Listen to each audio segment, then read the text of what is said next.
আসসালামু আলাইকুম বন্ধুরা, যারা এলইডি টেলিভিশন প্যানেল সমস্যা রিপেয়ার করার সময় দেখা যায় যে কালারে মেলে না, কালার অন্যরকম দেখা যায়।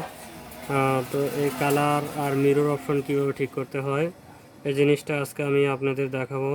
তো দেখতে পারতেছেন বন্ধুরা, এখানে যদি আমি করি অপশন নিয়ে আসি, এখানে স্ক্রিন ঘোলা দেখাচ্ছে, অর্থাৎ মিরর অপশনে প্রবলেম।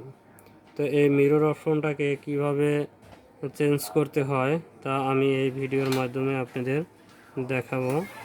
তো আমি এর জন্য কি করতে হবে আপনাদের দেখাচ্ছি। প্রথমে এর মেনু বাটন আছে, মেনু বাটন চাপ দিয়ে ধরে 1147, মেনু বাটন চাপ দিয়ে ধরে 1147, মেনু বাটন 1147 এটাতে চাপ দেওয়ার পরে এরকম ফাংশন আসবে।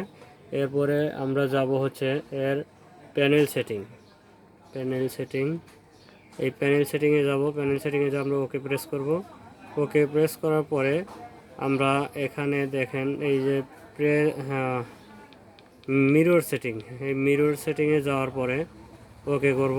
মিররটা অফ করে দিলে আমাদের এই লেখাটা এই পাশে থেকে এই পাশে গেল।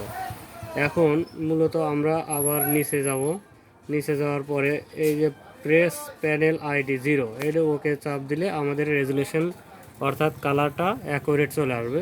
তো আমি এখানে প্রেস করছি, প্রেস করার পর দেখতে পারতেছেন বন্ধুরা আমার এটা অ্যাকুরেট চলে আসলো। এখন এই মিরর অপশনটা আমি করে দিলে আমার অ্যাকুরেট চলে আসলো। এখন এটা আমার পাওয়ারটা অফ করে দেব।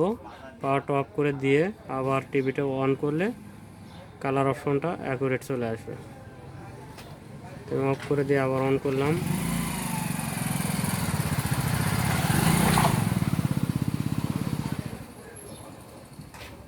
অন করার পরে দেখতে পাচ্ছেন যে এখন কালারটা ঠিক আসছে, অ্যাকুরেট সব চলে আসছে। এখন আর কোনো প্রবলেম নাই, এখন আমাদের অপশন ঠিক আছে।